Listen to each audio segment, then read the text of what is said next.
everyone. I hope you have all survived the time change that happened over the weekend, unless you live in a place that doesn't change time.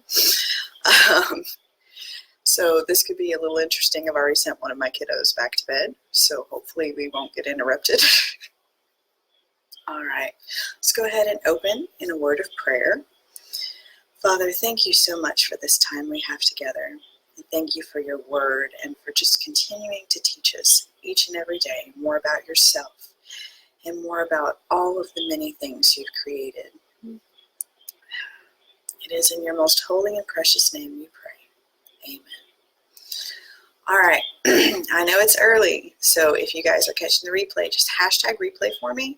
A, that lets me know that you got to see it, and B, that helps other people find our Bible study so that if others are interested, it kind of helps bump it up on their feed. All right, so this morning we are going to dive in to an oil that is actually mentioned quite a bit in the Bible, and that is cedarwood. So I've got my little bottle of cedarwood oil right here. And I will tell you, the first time I smelled this oil, I did not like it. It's still not one of my favorite smelling oils. I'm kind of on woods. Some of them I really like, and some of them I really don't. Cedarwood is one I really did not care for. Still not particularly nice.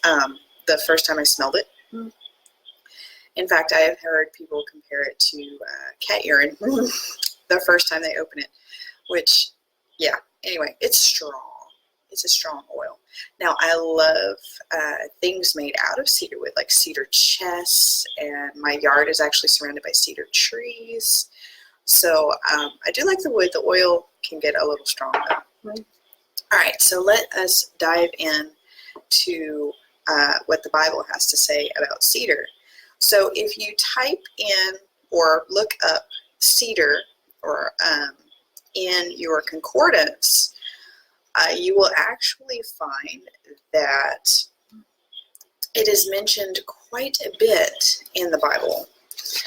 Most of the mentions have to do with building materials, and we'll look at why in just a moment. But first off, let me go ahead and give you a little history. So cedar wood is believed to be the very first essential oil ever distilled, which is pretty fascinating. Its history in medicinal and practical uses traces back to the Egyptians and the Sumerians, who used cedar wood in their embalming processes over 5,000 years ago. So cedar has been in use for a long, long time. They also, of course, used the oil for medicinal purposes and the timber to build dwellings, temples, instruments, coffins, and boats. So cedar is a widely known, widely used material, both the oil and the wood. And of course, if you've ever smelled a cedar chest, that is the oil still in the wood giving off that fragrance. So the oil stays in the wood. The cedars of Lebanon were magnificent, towering trees and could live as long as 2,000 years, which is amazing. In fact, later after this video, I'll go back and post in the comments a picture of a cedar of Lebanon my husband and I saw on our honeymoon in Ireland, and it is enormous. It is an enormous, enormous tree. Let's see, cedar wood oil contains 98% sesquiterpenes. So that is one of the chemical constituents of the oil. So inhaling it increases our ability to think clearly. How does that happen? Well, honestly, sesquiterpenes can cross the blood-brain barrier and bring extra oxygen to your brain just from sniffing the oil. Because remember, in one of our previous studies, we said that these essential oils have tiny, tiny little constituents that can actually cross the cell membrane. And so, again, they can cross that blood-brain barrier that a lot of things can't and bring extra oxygen to the brain, which is fascinating. So we actually use cedar wood at night. I use it on my boys to help them sleep. Hang on just a second. I got a mama. Hey, I told you it was still bedtime. You need to go back to bed. Boo-boo. Hey, it is still early. You need to go back to bed. Hang on. Mama, I need to go tucking in. I cannot help you tuck in right now. You need to go back to bed. Thank you. Okay.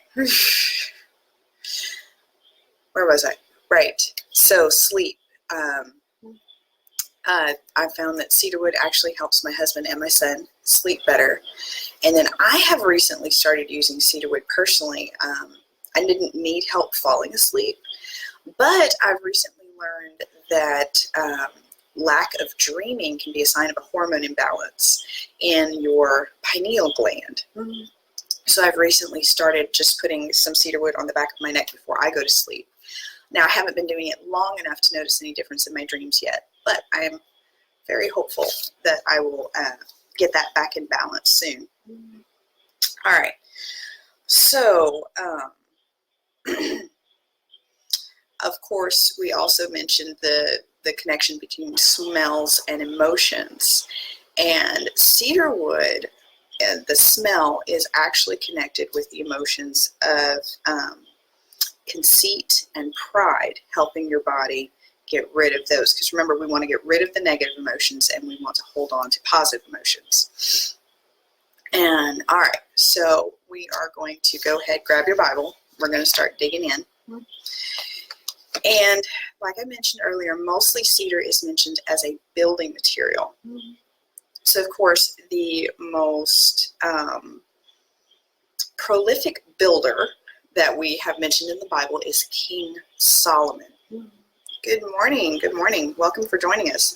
So we're going to talk about Solomon. Remember, King David was the shepherd boy who fought the giant. And, well, obviously that was before he became king. Later on, he becomes king. And while he's king, he has a horrible affair with Bathsheba and eventually has her husband killed, ends up marrying her. And the first child she bears to him alive is Solomon. And Solomon eventually becomes David's successor and the king of all of Israel after his father dies, after lots and lots of family drama. So during David's time, of course, he had wanted to build a permanent home for God. He didn't want God to have to live in a tent when he lived in a house. And the Lord said, no, you are a man of war. You may not build me a house. However, your son will. So David, he stored up all the materials that his son Solomon would need. He came up with the plans. And after Solomon became king, he had everything he needed to build God's house.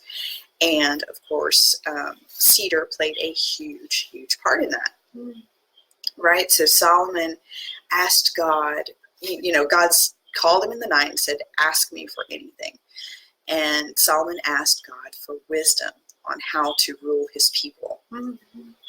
And, God said, of course, that really was something, you could have asked for anything, and you asked for how to govern my people well.